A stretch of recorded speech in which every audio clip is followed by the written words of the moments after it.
vous êtes heureux d'être ici. Amen. Comme moi, je suis très content d'être là. Bienvenue à chacun. On est très très heureux vraiment d'être ensemble.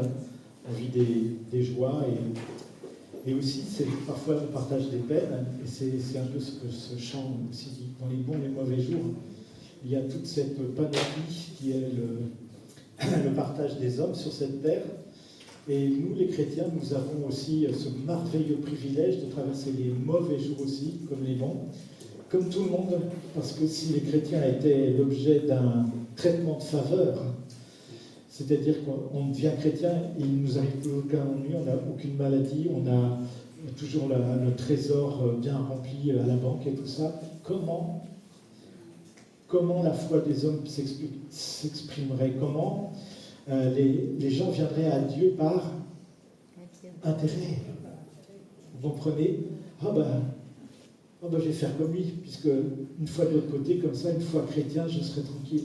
Ce n'est pas le plan de Dieu. Le plan de Dieu est pour qu'on vienne à Dieu par amour, en reconnaissant nos fautes, notre péché, en comprenant ce que Christ a fait à la croix, qui est incroyable, qui est extraordinaire, qui est immérité. Parce que vraiment, nos cœurs, on n'est pas droit, on est à l'envers, on est tordu. En tout cas, moi, je le suis, et je remercie tellement le Seigneur. Et le bonheur, c'est de suivre Christ par amour pour lui. C'est pas de suivre en comptant gagner quelque chose. On cherche toujours à gagner quelque chose, hein, mais le Seigneur désire qu'on soit vraiment avec un cœur, je dirais transparent, un cœur vrai, un cœur droit. Voilà. Alors, tout à l'heure, quelques annonces juste tout à l'heure, il y a une table à la fin tenue par des personnes merveilleuses qui vont essayer de vous offrir des gâteaux avec... c'est pour participer. On ne vous les offre pas, il faudra mettre une petite pièce quand même, je vous surveille là au niveau portefeuille. Voilà, c'est pour aider les jeunes parce qu'ils ont des projets, des choses comme ça en vue. Et voilà, c'est pour les bénir. Donc vous n'hésiterez pas, il y a des crêpes, il y a des quiches, il y a des choses que même ils ont goûté pour que ce soit bon, enfin, des choses formidables. Donc n'hésitez pas tout à l'heure. En parlant de manger, si vous m'invitez un jour à manger, évitez de faire du bouillon.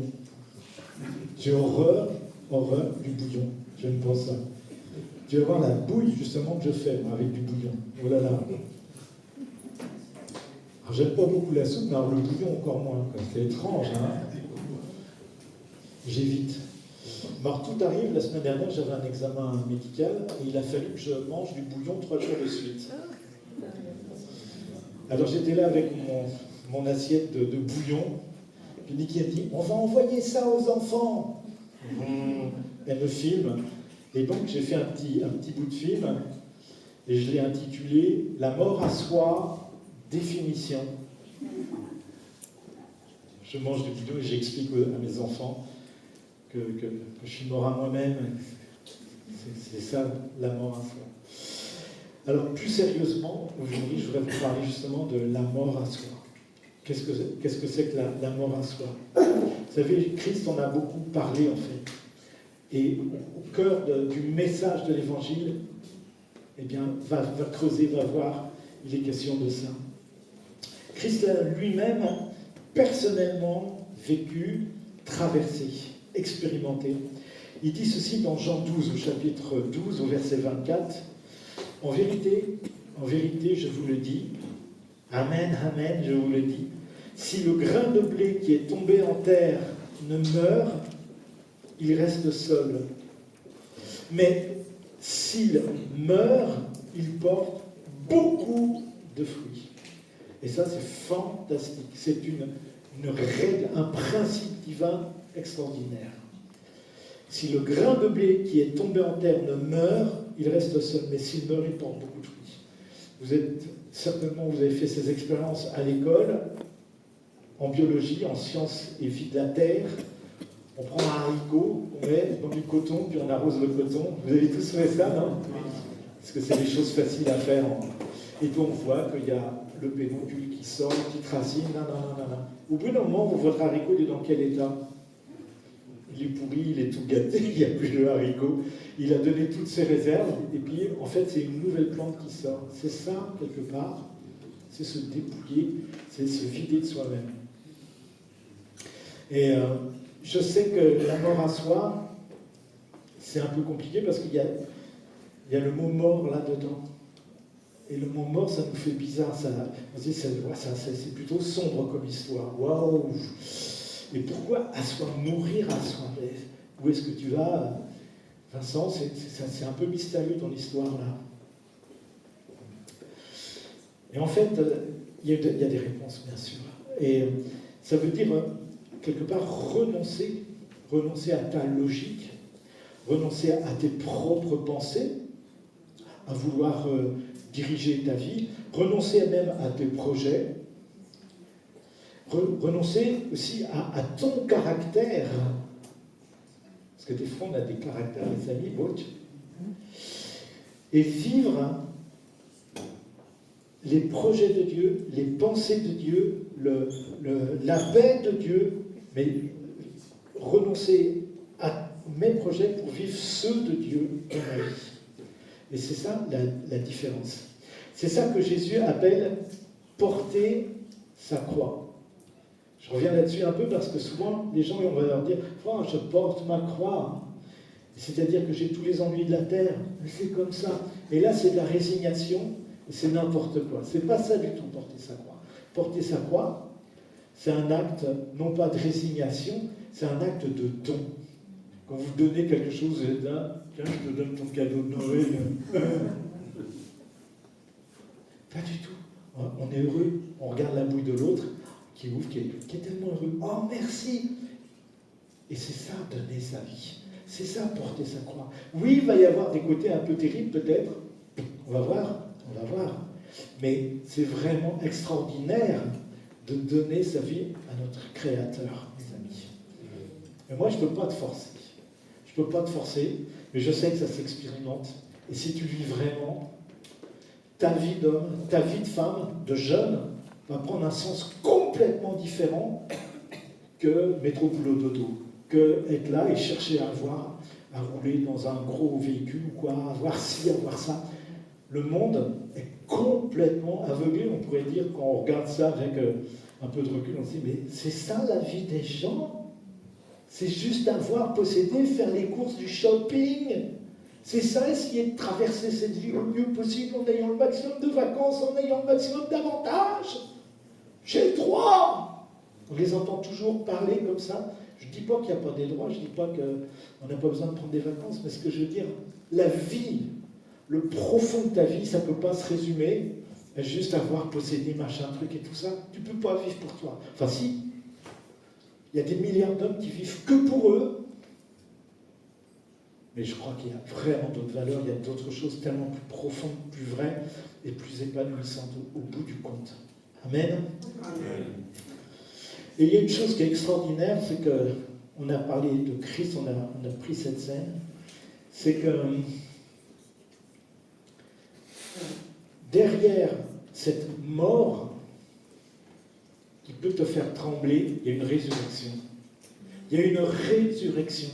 Et c'est ça qui est extraordinaire, c'est que à chaque fois que tu vas oser faire un pas de plus vers Christ, tu vas vivre une résurrection. C'est libérateur. Christ, quand il affronte la mort, c'est pour t'en libérer toi. C'est que derrière cet aiguillon de la mort, comme en parle la Bible, c'est plié. Il ne fait plus le poids devant la vie éternelle, devant la communion avec le Seigneur. La résurrection, elle est là pour chacun de nous. Alors je me suis posé des questions, et la première question que je me pose, c'est est-ce que c'est douloureux, la mort à soi? Est-ce que c'est douloureux? Personne n'ose dire oui, non, je sais pas. Vincent, j'aime pas quand tu nous poses des questions parce que c'est pourquoi répondre. Si on dit oui, tu vas dire non. Si je dis non, tu vas dire oui. Alors donc, je suis piégé, quoi. Hein? Ben, je vais vous dire, peut-être bien que oui. Et ça, c'est une réponse d'Elbeuf, de Normand. En tout cas, c'est une douleur nécessaire. C'est une douleur nécessaire. Je vais vous faire donner un exemple tiré de la parole. Pierre, vous connaissez Pierre, l'apôtre Pierre. C'est le premier des disciples. C'est celui qui était en train de pécher, qui a passé 5 nuits dans la galère, dans le vent, la tempête, et tout ça. Et ils n'ont rien péché. Au matin, eh bien, il y a Jésus qui est là. Hé, les enfants, jetez le filet du côté droit. Qu'est-ce qu'il nous raconte, lui? Ça se jette du côté gauche déjà. Hein, qui connaît rien, toi. Hein. Jetez le filet du côté droit. Il le jette, et là, il y a tellement de poissons que les bateaux vont manquer couler. C'est extraordinaire. Et puis, du coup, il se jette aux pieds de Jésus. Ah, Seigneur, je suis un homme pécheur. Et là, Jésus va le relever et lui dire, je te fais pécheur d'homme, Pierre. C'est le premier appelé. Et il va avoir une énergie, il va mettre son cœur, il va chercher à suivre de tout son cœur Christ. Et il va le suivre dans les bons et mauvais jours, sur les chemins de Galilée, dans la poussière, dans des fois les oppositions avec les Samaritains, avec les pharisiens, avec les Romains. Et puis un soir particulier,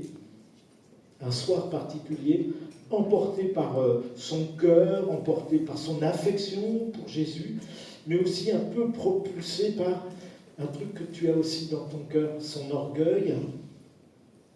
Parce qu'il a de l'orgueil en lui, il va faire une promesse audacieuse. Dans Matthieu 26, on le lit, « Quand tu serais pour tous une occasion de chute, tu ne le seras jamais pour moi. » Il ose dire un truc comme ça. Et des fois, on fait des sacrées promesses comme ça. « Seigneur, si tous t'abandonnent, moi, je ne t'abandonnerai pas. » Il rajoute un peu plus loin, il dit « Quand il me faudrait mourir avec toi, je ne te renierai pas. » Malgré que Christ lui ait dit « Hé, Pierre, mollo, je dis, avant que le coq chante, tu m'auras renié 3 fois. Moi, s'il me faut mourir avec toi, je ne te renierai pas. » Et puis on sait bien la suite, on sait bien qu'il se retrouve coincé, et puis qu'il va renier le Seigneur. Il est, dans ces moments-là, il est complètement liquéfié. Il est brisé. Il est brisé. Vous savez, la mort à soi, c'est un creuset. C'est quelque chose où ça chauffe en dessous. Et puis là, il vient de traverser ça. Il a été mis dans un creuset, ça a chauffé, puis c'est plus Pierre. En tout cas, il vient de nier connaître Jésus. Et qu'est-ce qu'il vit dans son cœur? Qu'est-ce qu'il vit? Est-ce que c'est douloureux ou pas douloureux? Pierre se souvint de la parole que Jésus avait dite. Avant que le coq chante, tu me renieras 3 fois. Et étant sorti, il pleura amèrement. Amèrement. La vie avec le Seigneur, il y a des moments où on se rend compte de qui on est. Pierre, il n'en a pas après Jésus, mais il se rend compte, il est mis à nu devant lui-même. Et ça, c'est une expérience, c'est quelque chose, c'est ça quelque part qui nous met dans une souffrance intérieure. C'est compliqué, c'est un arrachement à l'intérieur de lui. C'est dur pour ton orgueil, c'est dur pour mon orgueil de se retrouver comme ça, je dirais à nu, de se retrouver vraiment au profond de nous. C'est pas terrible, c'est pas terrible. Vous savez, notre nature, confrontée à l'appel de Dieu, au dessein, au projet de Dieu, notre nature va résister. Elle ne va pas vouloir. Elle va résister de toutes ses forces. On a des conceptions de foi. On a une certaine religiosité. On a, au fond de nous, des choses. On a un orgueil qui est tenace, mes amis. On dit souvent qu'au baptême, on a noyé le vieil homme. Et puis derrière, on rajoute, mais le bougre, il nage bien. C'est ça le problème.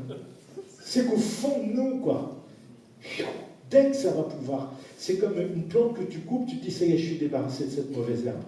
Tu reviens, 2 jours après, tu vois un petit truc vert, ça a repoussé. Une semaine après, c'est reparti tout autant. C'est ça, notre cœur. C'est ça, ton cœur. Enfin, peut-être pas, tu es peut-être une exception, mais en tout cas, c'est réellement ça qui se passe là, en nous. Et ben, des fois, il faut aller au creuset. Quelque part, si tu veux vraiment te débarrasser, si tu veux avancer, si tu veux entrer dans les plans, le projet de Dieu, eh ben, il va falloir te délivrer quelque part de ce que tu crois. Je croyais que c'était comme ça. Il faut que tu sortes de ce que tu imagines, de ce côté idéal que tu te fais d'une certaine vie. Je suis chrétien, je suis chrétienne, c'est comme ci, c'est comme ça qu'on doit faire. Et des fois, vous savez, le problème, c'est qu'on serait tout seul sur cette terre, ça irait bien, mais on a les autres autour. Et des fois, on veut amener les autres à vivre notre projet, notre réalisation, notre façon de comprendre ces choses. Et là, on fait des dégâts. On fait des dégâts. Mais toutes ces choses, Christ veut s'en occuper. Et c'est là que ça va nous retrouver, on va se coincer. On va être coincé avec nous-mêmes. Jésus, il en parle plein de fois. Il en parle à un moment donné, il parle des outres neuves, indispensables pour le vin nouveau. Le vin nouveau. Les outres anciennes, les façons de penser à l'ancienne, tout ça, ça va craquer devant la fermentation. Et puis on risque de perdre le vin. Alors là, pour des bourguignons, vous êtes d'accord? Faut pas. Faut pas, hein? Et le vase nouveau qui doit accueillir Christ et la vie nouvelle, et tout ce que ça veut dire, ben c'est toi. C'est toi, c'est moi. Et c'est là. Et Jésus, il prend un risque. Quand il parle de cette tour que l'on doit bâtir et qu'il vaut mieux s'asseoir avant et calculer la dépense, est-ce que je vais pouvoir arriver au bout du chantier? Il te parle de ça. Il te parle de ta vie. Christ ne nous prend pas par traîtrise en disant « Viens, c'est super beau l'évangile, viens mon ami, violon, pétale de rose et tout ça, viens mon chéri. » Et puis tu te retrouves dans un délire, un bazar, et puis tu ne comprends plus rien. Jésus nous met au courant. Parce que tu lis sa parole et tu dis que celui qui ne renonce pas à lui-même et me suit n'est pas digne de moi. Donc tu es au courant. Si tu ne prends pas ta croix, tu veux garder ta vie, tu vas la perdre, mon ami. Mais si tu donnes ta vie à Christ, tu vas retrouver ta vie. Tu es au courant. Et c'est pour ça qu'il te dit, calcule la dépense. Est-ce que tu veux aller? Mais je vais te dire une chose. Si l'amour de Christ, tu le vis, tu t'en nourris, tu te remplis de ça, ça va te donner une énergie capable de traverser les fleuves, d'affronter des naufrages, comme Paul, de résister à tellement de choses. Alors ça fait bizarre, hein, peut-être, tu te dis, message de Pâques, c'est étrange d'affronter toutes ces choses, ces réalités qui vont être peut-être difficiles, mais c'est un Dieu d'amour et il nous donne sa présence et il te fait confiance. Il a foi que si tu marches avec lui, tu vas avoir toute cette énergie pour y arriver, pour aller, pour affronter peut-être des moments un peu douloureux dans ta vie. Est-ce que, la seconde question que je me suis posée, c'est est-ce que Dieu prend plaisir à la douleur? Parce que quand même, on pourrait se demander pourquoi la vie comme ça, pourquoi la vie chrétienne, c'est accompagné de ça. Et moi aussi, je me suis posé ces questions. Ouais, pourquoi des fois, pourquoi autant des fois de difficultés, quoi? Pourquoi ça ne c'est pas plus simple et tout ça? Il y a des raisons. Il y a de bonnes raisons. La Bible dit, déjà pour répondre à cette idée que peut-être Dieu prend plaisir à nous faire souffrir, dans les Lamentations de Jérémie, il dit « Ce n'est pas volontiers que Dieu humilie et qu'il afflige les enfants des hommes. C'est pas volontiers. C'est qu'il y a nécessité. Tu as peut-être été parent, tu l'es peut-être encore, et on ne prend jamais plaisir à corriger, à ramener sur un droit chemin, à enseigner l'enfant. C'est compliqué. L'enfant, il se met à pleurer, il souffre quelque part. Mais si tu veux que ton enfant devienne un enfant épanoui, heureux, joyeux, et que tu vois la folie avec laquelle il se frotte et tout ça, parce que tu l'aimes, Parce que tu l'aimes, tu vas tout faire pour le ramener, le corriger, une correction de trajectoire pour l'amener, lui faire comprendre qu'il n'est pas seul, qu'il vit avec d'autres, que l'autre a autant d'importance que lui. Et il a une foule de choses à apprendre, à comprendre, à vivre. Et pour bien vivre, nous avons tous à faire notre job de parents, et le Père Céleste, lui, fait son job aussi. Et il a soin de toi par amour pour toi. Il a tout cet tas de correction, et puis ces projets aussi nécessitent que toi, d'un côté, il t'appelle à t'engager, à te donner, à arrêter de vivre pour toi et à accepter de vivre pour lui. Et là, c'est toute la différence. Non, Dieu il ne prend pas plaisir à la douleur. Pas du tout. Il ne prend pas plaisir. C'est un travail qui est vraiment indispensable pour l'enfant de Dieu. Jésus en a donné une image bourguignonne.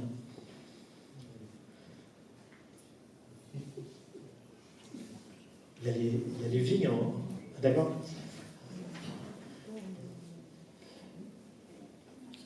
Dans Jean, au chapitre 15, il est dit ceci. J'ai l'impression qu'il a écrit ça ici, sur le coteau là-haut.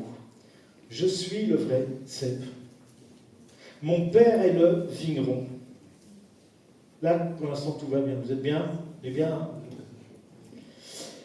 tout sarment qui est en moi et qui ne porte pas de fruits, là, ça commence à chauffer là. Il le retranche. Oh. Tout sarment qui porte du fruit, il l'émonde. Aïe. Je vois vos visages là. Oh, il l'émonde. Afin qu'il porte encore plus de fruits. Je relis. Je suis le vrai cep. On est sur le vrai cep. On ne peut pas vivre sans être attaché au cep. Tu ne peux pas porter du fruit si tu n'es pas sur le cep. D'accord ? Mon père est le vigneron. Tout sarment qui est en moi et qui ne porte pas de fruit, il le retranche.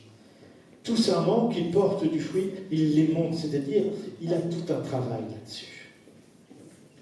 Il a tout un travail. Le but, vous avez noté, le but, c'est qu'on porte beaucoup de fruits. Et un fruit de qualité.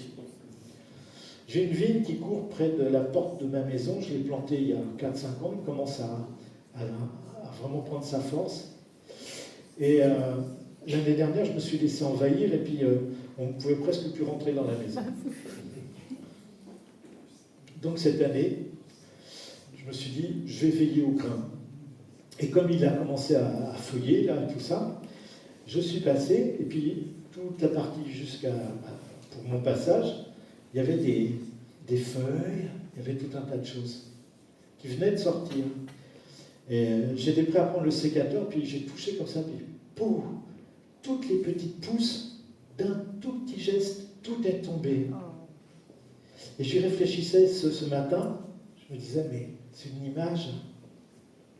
image de l'émondage de Dieu. Plus c'est pris tôt, mieux ça se passe. Mieux ça se passe. Quand le Seigneur va aller voir un petit peu ce qui se passe dans la réalité de nos vies, comment c'est cet émondage, comment c'est cette taille, mais plus c'est pris tôt, d'un geste, tout, ça débarrasse, c'est rapide, là, ça cautérise tout de suite, c'est impeccable. Mais plus t'attends, plus ça devient compliqué. Là, des fois, il faut le sécateur. Et là, ça fait mal, hein? Non, ça vous fait pas mal. Si, ça fait mal des fois. Je vous donnais déjà un exemple. Quand j'étais jeune apprenti en orfèvrerie. Et mes parents, ils sont venus prendre des nouvelles auprès de mon prof. Donc, moi, je venais de réussir mon CAP de ciselure, travail sur le métal.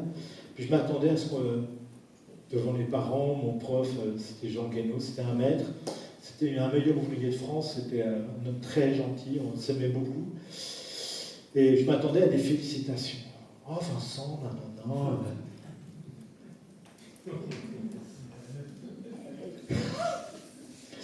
Il m'a regardé devant les parents avec beaucoup d'affection, et puis il a dit, ouais c'est bien, mais il aurait pu faire mieux.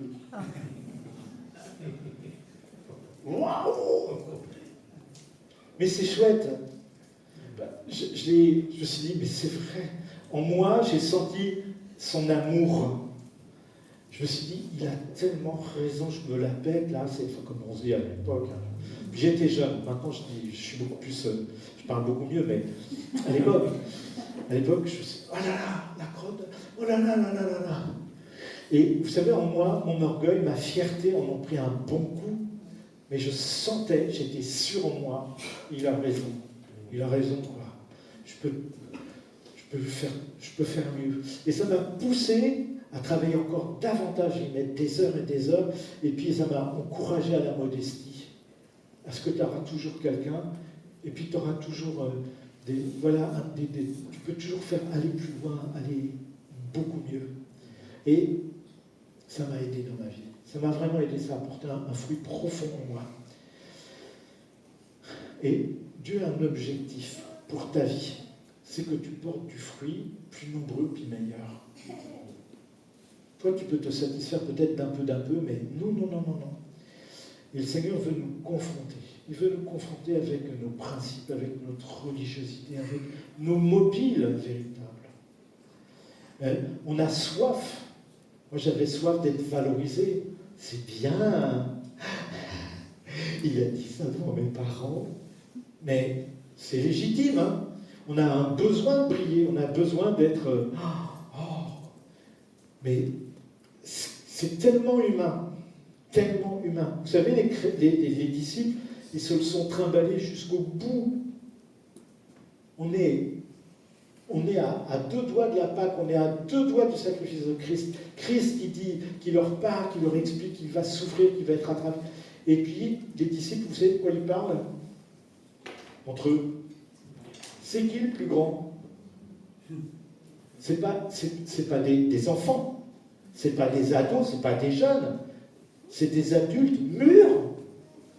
C'est qui le plus grand? C'est moi? Oh non, c'est moi. Non, c'est moi, je te dis. Mais non, c'est moi.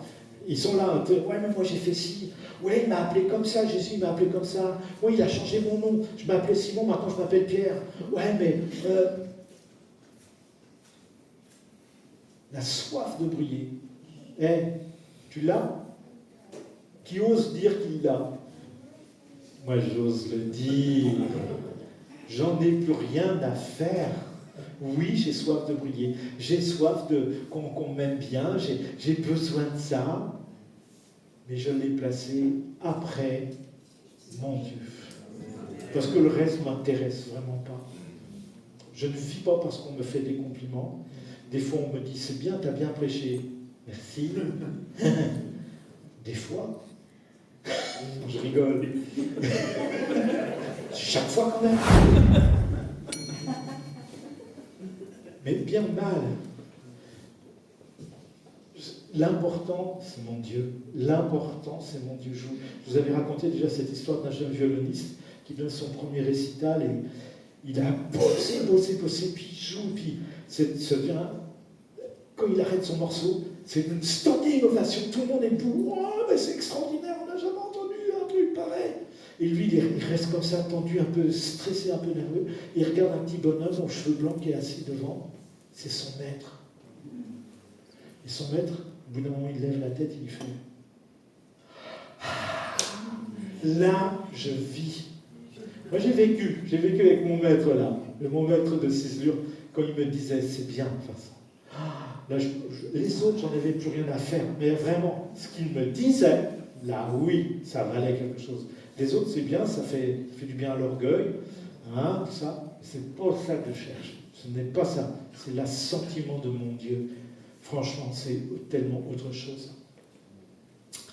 Alors, cet émondage, il va prendre des aspects infiniment pratiques. T'imagines?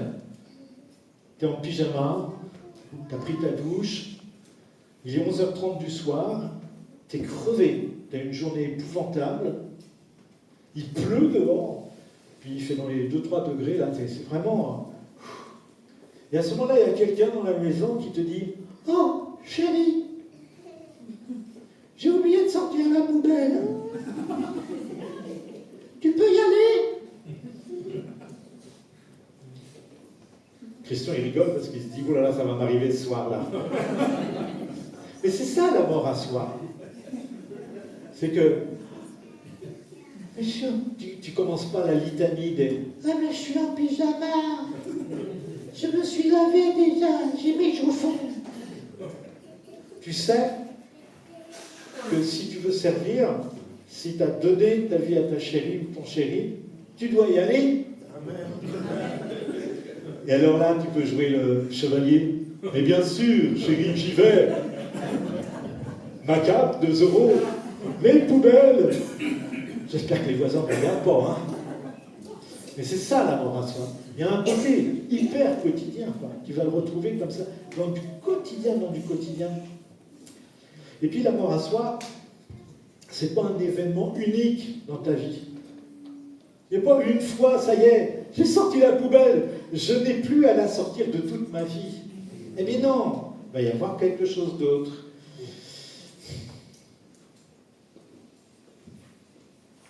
Il va y avoir quelque chose d'autre. Quand on est dans des apprentissages, on dit 100 fois sur le métier, tu remettras l'ouvrage.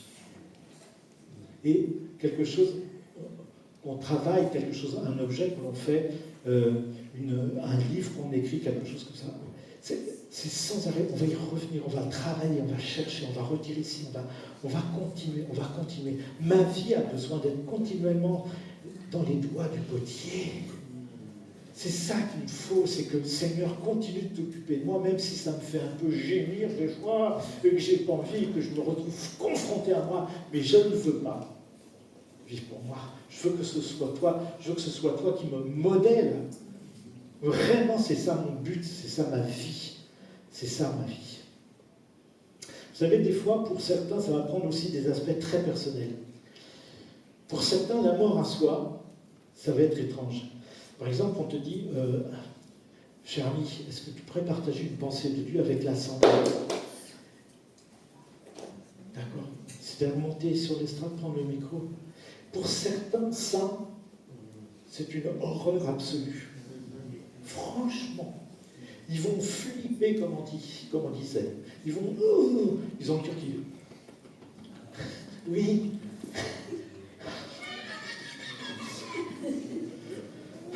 Et qu'est-ce que je vais dire? Je vais rougir. Puis qu'est-ce qu'ils vont penser de moi? Et puis, vous savez, tu as un flot de trucs qui t'arrivent à l'intérieur. Puis c'est un stress, c'est une horreur, c'est une agonie. C'est une agonie. Vous pourrez demander à Christian, mais prédicateur, c'est un travail des fois, on meurt. Tu sors de là, tu dis, mais qu'est-ce que... Il y a des jours, ça passe.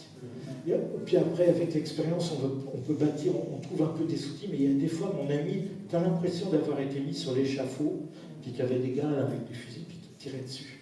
Et tu sors, mais tu n'es pas bien, tu es en sueur là, tu es... qu'est-ce qui s'est passé? Et c'est complètement... Tu ne sais pas, parce que c'est subjectif, il y en a qui vont dire, ça m'a parlé, puis il y en a d'autres qui ont dit, vraiment, c'est bizarre. Et des fois, on meurt en nous-mêmes. Et il y a des fois une telle oppression spirituelle qu'on est plus que mal, mais tellement mal, on aimerait être 40 000 lieues de là. Et c'est comme ça.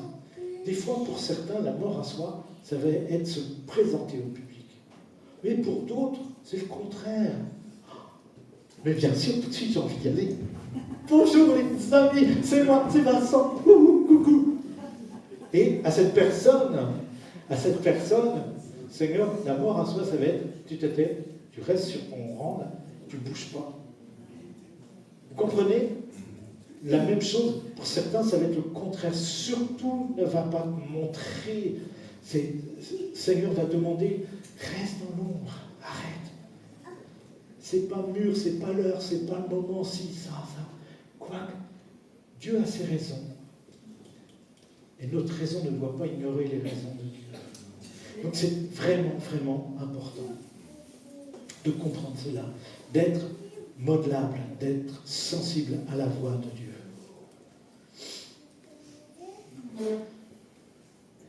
C'est pour ça que ça prend du temps. C'est pour ça que 100 fois sur le métier, tu vas remettre l'ouvrage.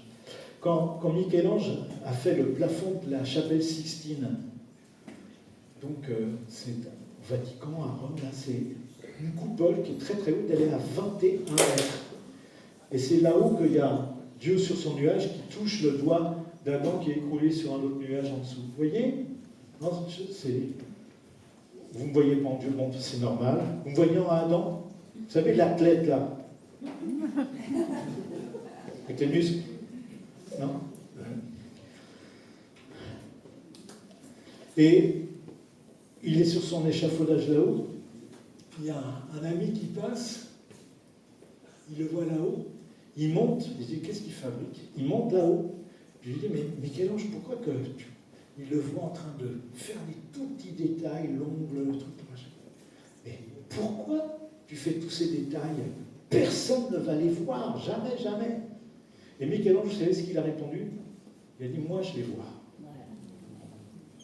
Parce que c'était un garçon qui voulait vraiment honorer Dieu, qui voulait vraiment bien faire, qui voulait que ce soit le mieux possible, qui lui-même, son œil lui montrait les choses, il voulait que ce soit bon, comme il fallait.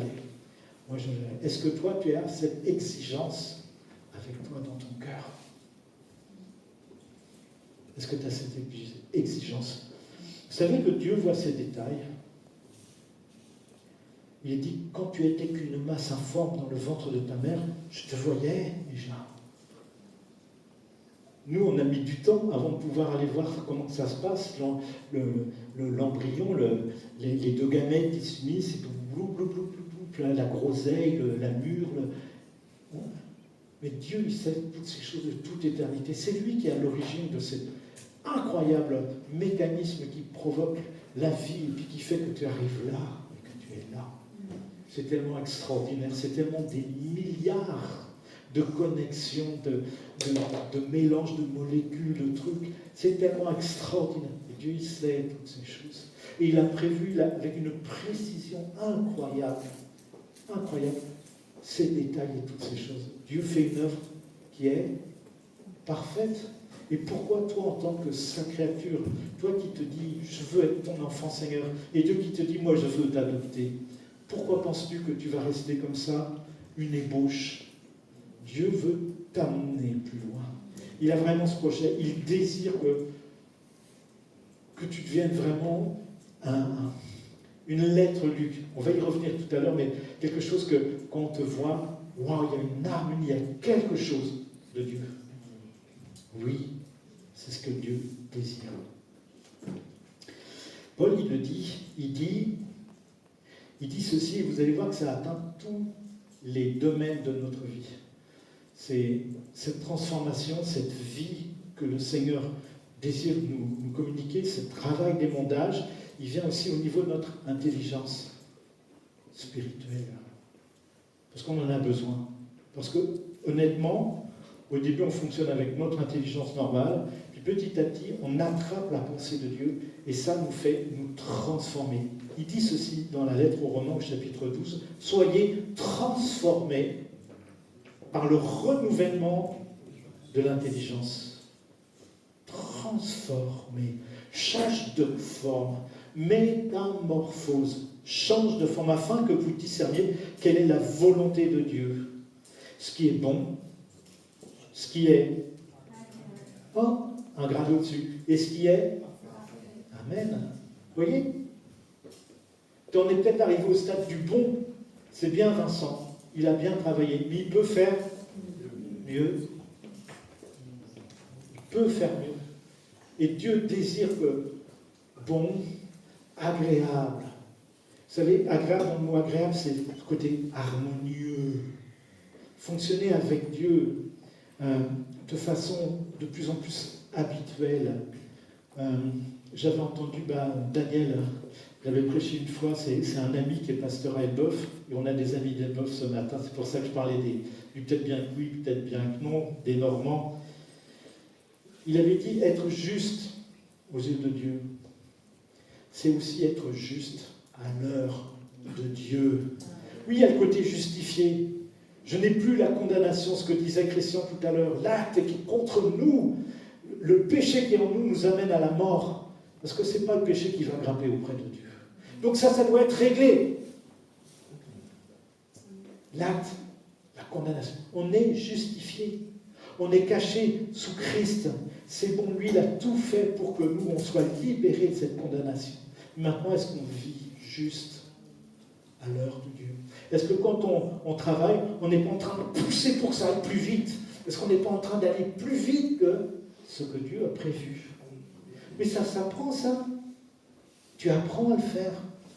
Entrer dans cet agréable de Dieu, ce fonctionnement où on fait, comme dit Jésus, je ne fais que ce que le Père me montre de faire. Ça, mon ami, c'est un travail magnifique.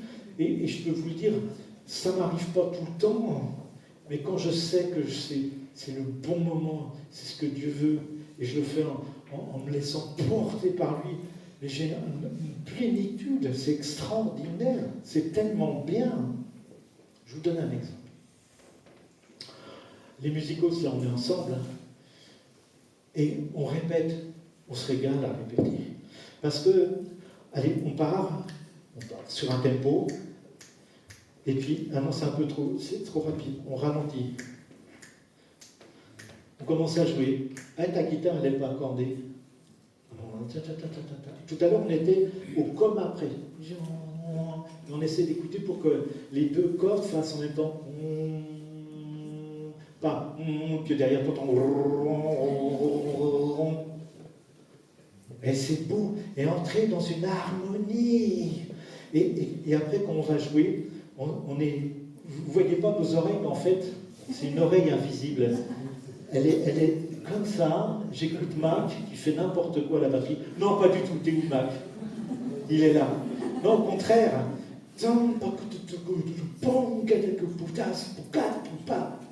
Et là, on vit des choses de l'harmonie. Vous voulez faire un test? Vous voulez essayer une harmonie? Vous, il faut dire oui, Vincent, tout de suite. Oui. Vous allez faire une note. La. Un peu plus fort.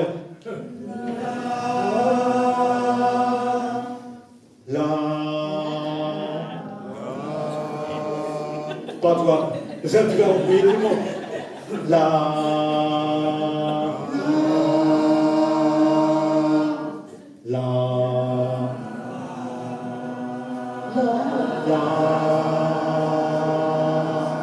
Attention.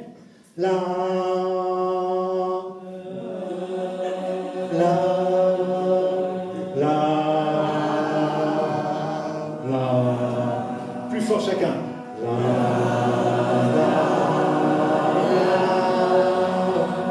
On le refait en fermant les yeux, vous allez écouter. 3, 4.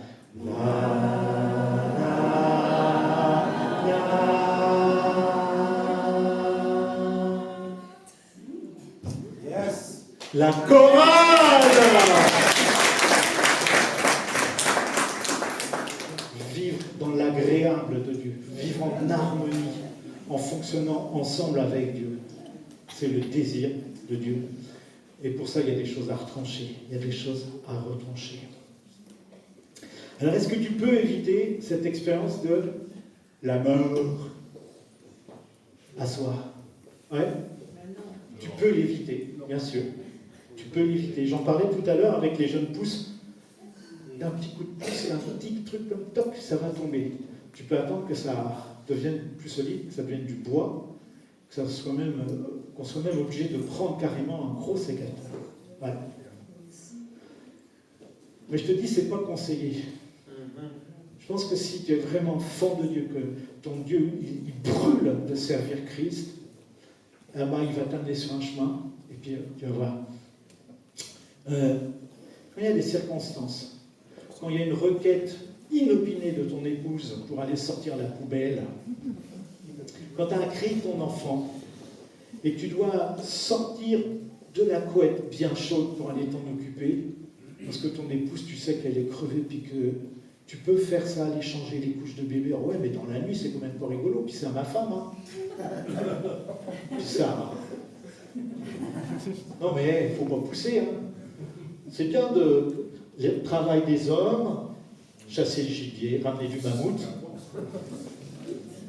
Vous avez compris? On a des fois des trucs comme ça, on sort des trucs culturels, hein, ça nous arrange bien, hein. Surtout nous les gars. Non, non, mais c'est vrai, hein. Nous les gars, on en profite vraiment bien. Hein. Parce que les femmes, des fois, elles ont 3 journées en une. Hein. Ouais, ouais. Je dis ça, mais on est terribles, nous, les mecs. Hein. Bon, je continue. Mais un verset de la parole peut venir t'interpeller, te dire, waouh. Tu peux avoir un appel de Dieu qui t'amène à un renoncement. Alors, accepte-le. Moi, c'est le conseil que je te donne. Après, tu es complètement libre. Dieu te laisse aussi toute ta liberté. C'est ça la vie avec Dieu. Et l'Église n'est pas là pour surveiller. Merveille. Hein? On a fait ci, on a fait ça. On n'est pas là du tout là-dedans. Mais alors, on est très loin de ça. Complètement loin. C'est toi avec ton Dieu. Et c'est cette relation. C'est une relation d'amour.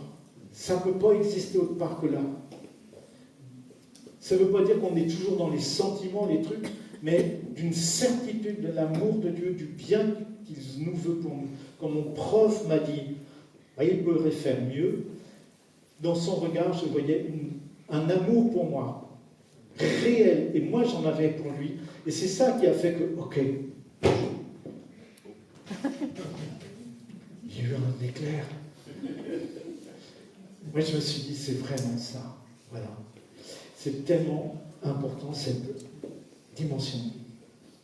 Parce que si tu dis non, eh bien, tu fais derrière, le but, c'est de porter du fruit. Donc, si tu dis non, bah, tu risques la stérilité.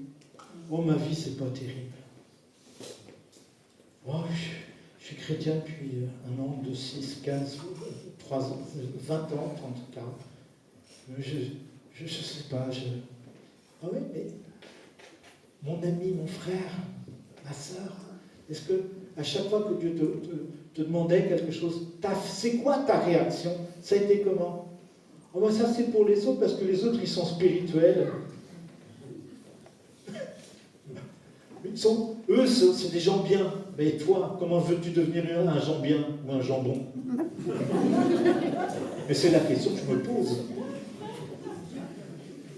C'est la question que je me pose finalement.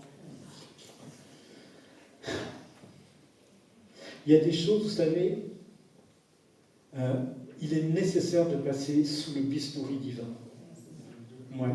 J'ai été opéré il y a quelques jours arrière, donc je peux vous dire, si tu laisses filer le truc en te disant « Ah, j'aime pas ça », puis il y a des risques qu'on se réveille pas. Ouais, mais ça appartient à qui ta vie? Elle appartient à Dieu. Okay. Pourquoi stresser quoi? Et je pense que si on le fait et que Dieu nous a donné et a donné aux hommes la capacité, la connaissance pour pouvoir faire ci, faire ça, quelque part, je fais confiance. Je vais faire confiance. Et vaut mieux passer sous le bistouri qu'après développer un truc qui... Puis je ne suis pas tout seul, au fait. Moi, j'ai ma chérie, puis j'ai mes enfants. Et puis moi, je n'ai pas fini mon travail. Je n'ai pas fini ici, je n'ai pas fini.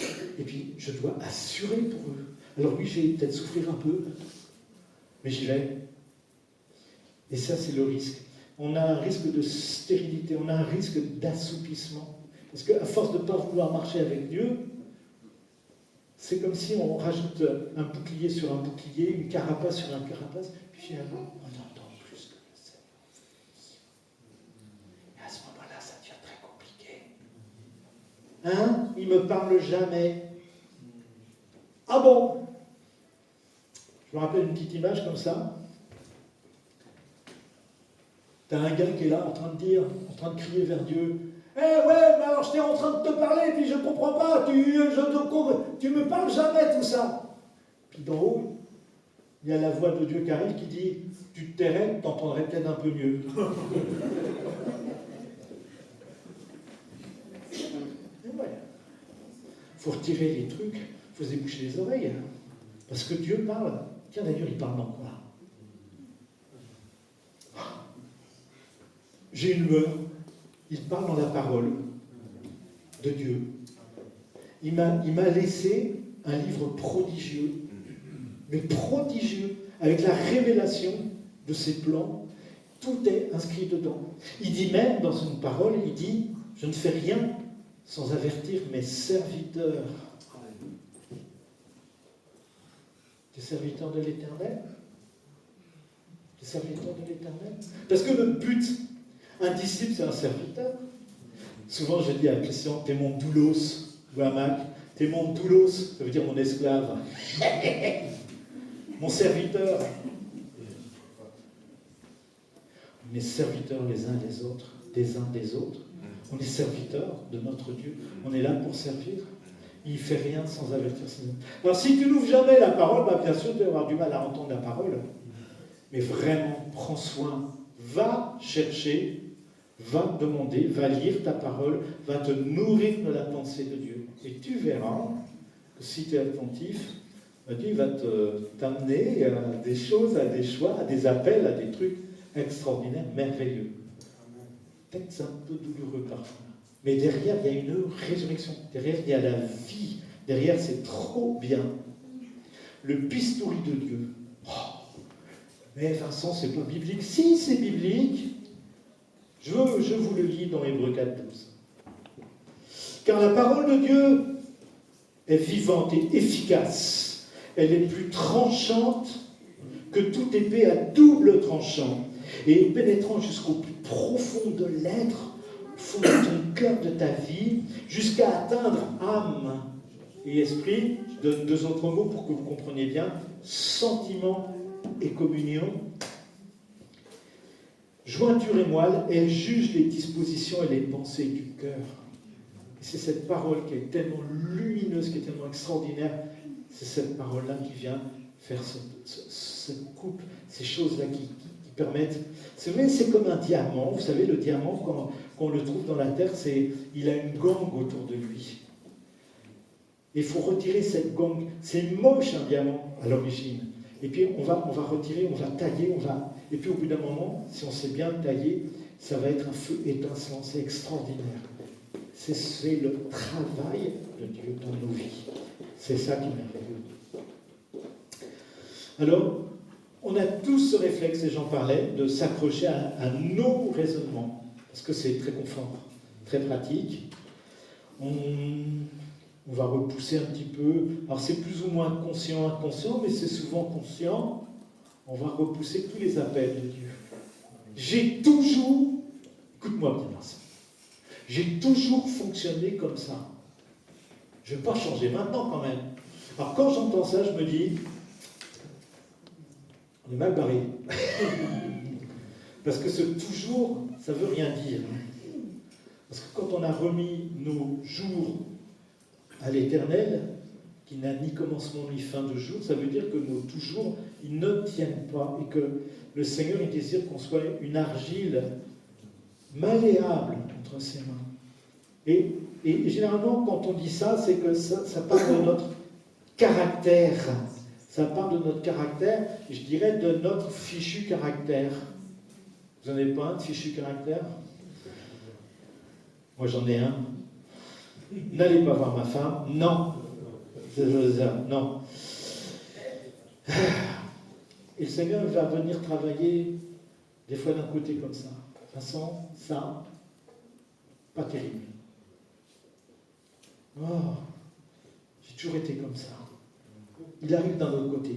Vincent, ça serait rigolo si...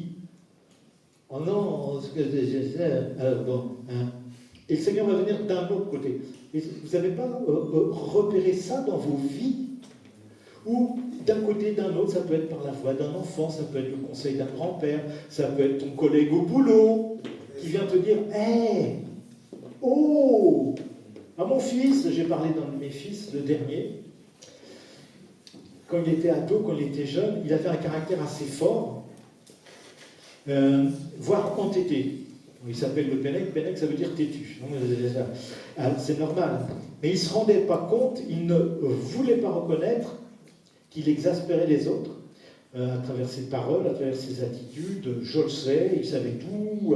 C'était vraiment... Voilà, c'était Clément, mon fils bien-aimé, et c'est vraiment mon fils bien-aimé. Hein. Et on lui disait, mais quand même, là, baisse la garde. Là. Ah non, non, mais... Bon. Alors, je ne dis pas que c'est mal d'avoir un caractère assez fort, avoir de la volonté. Hein. Je trouve que c'est extraordinaire. Maintenant, ça doit se canaliser, simplement. Vous voyez? Et il a reçu un appel missionnaire, et il est parti avec l'ONG chrétienne MEDER. Il est parti dans la région du Kivu, au Congo, à l'est du Congo. Région hyper dangereuse, quoi. Il est parti là-bas. Et puis là-bas, il a eu, et c'est surtout sa chef de mission qui a eu à l'affronter, et plus d'une fois. Et mon gars, là, il était là-dedans. On se voyait de temps en temps par WhatsApp ou quoi. Mais quand il est revenu, c'était plus du tout le même garçon. Il y avait une douceur qu'on n'avait jamais observée avant. On a un Dieu de miracle. Oui, on peut dire amen. On a un Dieu de miracle. Parce que il nous a dit ça. Vous savez, jusque-là, je pensais que mes soucis de relation, c'était les autres. C'était à cause des autres, ça venait d'eux, vous voyez. Et quand je suis parti, je croyais que j'allais pouvoir vivre une nouvelle vie en arrivant là-bas avec d'autres personnes. Et je les ai retrouvés les mêmes problèmes là-bas. Je me suis rendu compte que c'est moi qui avais emporté dans mes valises mon fichu caractère. Et il a changé. Et il est devenu complètement autre. Complètement autre. Et il a même une capacité à comprendre l'autre inespérée, quoi. On ne l'aurait jamais imaginé. Ce que Dieu fait, c'est des résurrections. C'est magnifique. Parce que des fois, ce trait de caractère-là, on a tellement à s'y confronter qu'on est après avec une sorte d'outillage pour aider l'autre, pour peut-être se faire le messager de Dieu. Enfin, je ne sais pas. Il y a des choses comme ça. Des fois, la mort à soi aussi peut amener à des situations complexes, difficiles, des choix. Vous connaissez peut-être Éric Sellerier, c'est un pasteur, et avant d'être pasteur, il travaillait il a travaillé dans plusieurs boîtes, plutôt dans le commerce et tout ça. Et un jour, son patron lui dit de mentir au téléphone. Vous passez le patron, c'est pour vous. Et le patron lui dit, c'est qui? C'est un tel. Dites que je ne suis pas là. Et Eric, il dit, ah non, vous êtes là. Tu dis que je ne suis pas là. Mais patron, je suis chrétien, je ne peux pas mentir. Tu dis que je ne suis pas là, sinon je te vire. Le patron, il dit qu'il n'est pas là. Et il me vire. Salut. Et il s'est fait virer. Ça arrive, on arrive à des moments, mes amis, des fois, mourir à soi, mourir à son avenir. Il avait eu du mal à trouver cette place, il y a à peine, poum, viré. Le lendemain, il a eu un appel et on lui a proposé une place meilleure. Alors je ne dis pas que ça arrive à tous les jours et tout le monde. Non, parce que vous allez tous lâcher votre boulot, ça c'est trop pratique. Mais quand il y a une guidance de Dieu, fais confiance à Dieu. Des fois, il y a des portes qui se ferment. Amen. Tu as fait tout ce que tu pouvais pour gagner ton examen. Tu t'es ramassé. Amen. C'est pas grave. C'est peut-être autre chose. Ne te décourage pas. Quand Dieu ouvre une porte, il l'ouvre largement. Si tu ne rentres pas par la porte, tu vas rentrer par la fenêtre. Tu vas voir. C'est incroyable. Mais simplement, entrer, fonctionner avec le Seigneur. Je vais finir avec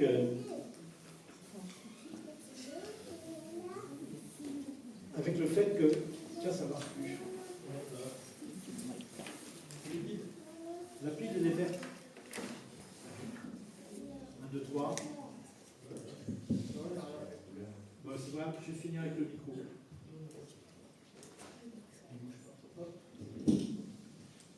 Voilà, je vais finir comme ça, c'est pas grave. Mais ce qui est important, c'est que ta vie, dans nos vies, dans ma vie, il y a, comme pour cette vigne, il y a des gourmands, il y a des choses qui vont prendre beaucoup de place, beaucoup d'énergie, et toutes ces choses, c'est vraiment important qu'on s'en débarrasse. Notre énergie, elle n'est pas infinie, et il faut qu'on mette notre énergie, notre joie, notre intérieur dans ce qui est efficace, utile, important. Et il y a des choses aussi qui viennent masquer la lumière. Et je crois qu'il faut accepter cet abandon, cette libération. Vous savez, quand Pierre a renié Christ, derrière, il a été comme un caillou, plus Pierre, il s'appelle Pierre, comme un caillou brisé, quoi. Brisé. Mais Jésus lui a donné la résurrection. Il a été le voir, il l'a cherché, et Pierre s'est laissé trouver. Alors laisse-toi trouver par le Seigneur. Et Jésus lui a dit, prends soin de mes agneaux, sois le berger de mes moutons.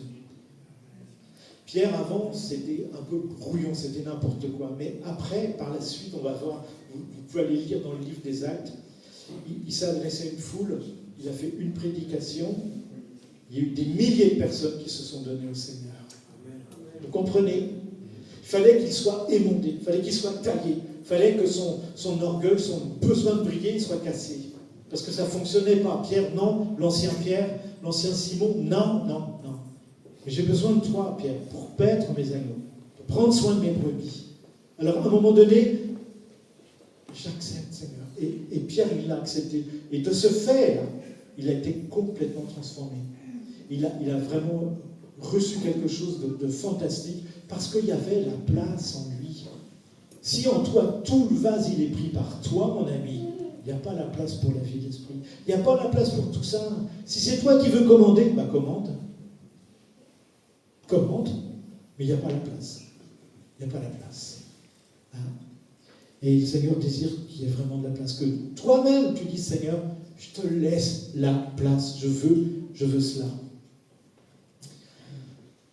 Quand Christ il est mort, vous avez vu, c'était tous ses disciples.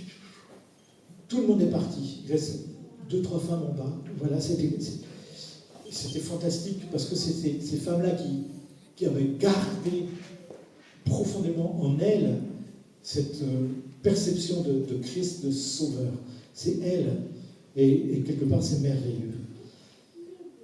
Le seul écrit du temps de Jésus qui est resté, c'est ce qu'il y avait au-dessus de sa croix. Jésus de Nazareth, roi des Juifs. C'est tout ce qu'il y avait. Il n'y avait rien d'autre d'écrit. Juste cette déclaration. Quand le grain de blé est tombé en terre, il s'est mis à porter du fruit. Vous savez que vous êtes les fruits de ce que Christ a fait à la croix. Amen. Il y a des milliers, il y a des millions, des milliers de femmes qui ont leur vie transformée, l'éternité promise. Et ça, c'est par le fait que le grain de blé a accepté de tomber en terre et de mourir. Et l'Église, nous sommes les grains de blé pour la suite. C'est par notre travail que toutes ces choses-là se font. Et chacun a reçu quelque chose de particulier. Je termine très vite, parce que derrière, c'est les jeunes qui vont prendre le relais pour quelques chants. Mon épouse, elle a reçu comme ça de Dieu un don pour l'écriture. Et elle va prendre l'écrit de quelqu'un et elle va le transformer. La personne, quand elle va relire cet écrit, elle va se dire, j'ai vachement bien écrit. Elle a l'impression que c'est elle qui l'a écrit. Mais en fait, Vicky, elle vient retrancher les mots en trous, elle vient reformuler les phrases, réorganiser le texte, elle met des vrais verbes au lieu du je fais ci, je fais ça, elle va mettre je travaille, elle va mettre des choses, elle va faire ce travail-là. Elle fait le travail d'un vigneron, comprenez? Et nous sommes les lettres du Seigneur. Et le Seigneur, il désire changer des choses dans ta vie, dans ton cœur, dans ton fichu caractère, dans ton orgueil, dans ta conception, dans la relation avec lui. Il a beaucoup de choses à réécrire, vraiment. Et il y a une résurrection qui est magnifique et miraculeuse. Je redis, c'est dans Matthieu, celui qui conservera sa vie. Si tu veux conserver ta vie, Jésus déclare, tu vas la perdre. Point barre. il ne te prend pas en traite. Et si tu veux que ta vie soit transformée, magnifiée par le Seigneur, si tu veux que ta vie soit féconde pour Dieu, donne ta vie. Donne ta vie à Jésus. Amen. Celui qui perdra sa vie à cause de moi la retrouvera. Oh oui, tu as peut-être juste l'impression de mourir. Oh, j'aime pas. Oui, bah t'aimes pas. Et alors, c'est pas tes sentiments qui doivent te commander. C'est ta foi, c'est ton amour pour ton Sauveur. J'invite les jeunes à vous rapprocher.